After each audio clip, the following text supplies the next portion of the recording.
47 కేజీల గంజాయితో పట్టుబడిన 6 నిందితులు అరెస్ట్ అయ్యారు. కేసు వివరాలు కాశీబుగ్గ సబ్ డివిజనల్ పోలీస్ అధికారి వివి అప్పారావు, ఇచ్చాపురం నియోజకవర్గం, శ్రీకాకుళం జిల్లా, ఆంధ్రప్రదేశ్ రాష్ట్రం. ఫిబ్రవరి 26వ తేదీ మధ్యాహ్నం 3 గంటల సమయంలో ఇచ్చాపురం మండలం ఇచ్చాపురం రైల్వే స్టేషన్ వద్ద అక్రమ గంజాయితో పట్టుబడిన 6 నిందితులను Ichchapuram town police station SI సిబ్బంది అరెస్ట్ చేసి వారి వద్ద నుండి సుమారు 47 కేజీల 480 గ్రాముల గంజాయిని, 7 సెల్ ఫోన్లను ఇచ్చాపురం టౌన్ పోలీస్ వారు స్వాధీనం చేసుకుని సదరు విషయంపై కేసు నమోదు చేసి 6 నిందితులను అరెస్ట్ చేయడం జరిగింది.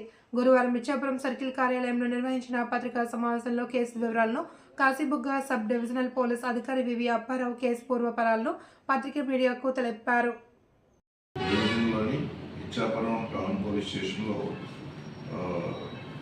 నిన్న మధ్యాహ్నం 3 గంటలకి రైల్వే స్టేషన్ దగ్గరలో 6 వ్యక్తులను అరెస్ట్ చేయడం జరిగింది.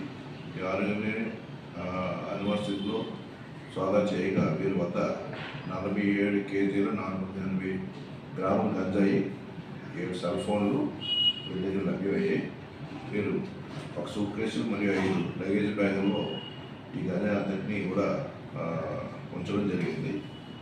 మైకేల్ షబర్ అనే వ్యక్తి తన యొక్క స్నేహితుడైన ప్రకాష్ కమంగా, సుమంత షబర్, సుఖాంత్ షబర్, తూతా గమంగా, బబులా గమంగా సాయంతో ఈ గంజాయిని కేరళ రాష్ట్రం తీసుకెళ్లి దుర్గా నాయకులు ఈ సరుకులు ఇవ్వాలనే ఉద్దేశంతో వారు ధర్మపురి నుండి ఇచ్చాపురం వచ్చి ఇచ్చాపురం నుంచి రైలుకి వెళ్ళాలనే ఒక ఉద్దేశంతో వస్తుండగా వారిని రైల్వే స్టేషన్ దగ్గర పట్టుకోవడం కాశీ ఇచ్చాపురం డోనేశ్వర గారు వారిని అదుపులో తీసుకోవడం జరిగింది.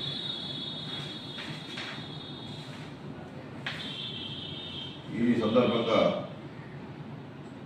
తల్లిదండ్రులకు ప్రజలందరికీ తెలియజేయడం ఏమనగా ఈ మారక ద్రవ్యాలను కాలేజీకి వెళ్ళేటప్పుడు కానీ ఇతర స్నేహితులతో ఉన్న చెడు అలవాటు వల్ల కానీ ఈ మారక ద్రవ్యాలను వినియోగించడం అనేది యువత అందరూ కూడా ఇది నేర్చుకోవడం జరుగుతుంది. దీనివల్ల శరీర ఆరోగ్యంతో పాటు అనేక రకాలైన అనర్థాలు జరుగుతాయి. కాబట్టి తల్లిదండ్రులు పిల్లల యొక్క ప్రవర్తనని, పిల్లలు ఏం చేస్తారని కనిపెట్టుకోవాలి. అదేవిధంగా ఈ కేసులు చాలా కఠినంగా శిక్ష పడతాయి.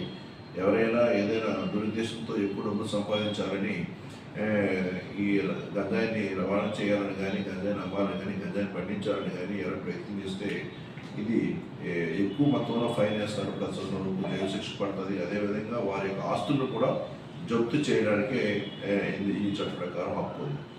ఎవరైనా ఒక కేసులో ముద్దాయిగా ఉన్నప్పుడు వారి యొక్క ఆస్తులను కూడా జప్తు చేసి కోర్టు వారు స్వాధీనపరచుకోవచ్చు. కాబట్టి ప్రజలందరికీ తెలియని విధంగా ఈ తప్పు మార్గాన్ని నడవకుండా మీ పిల్లల్ని కూడా జాగ్రత్తగా చూసుకొని ఈ విధంగా తప్పు మార్గాలు లేకుండా అందరూ కూడా చర్యలు తీసుకుంటారని చెప్పి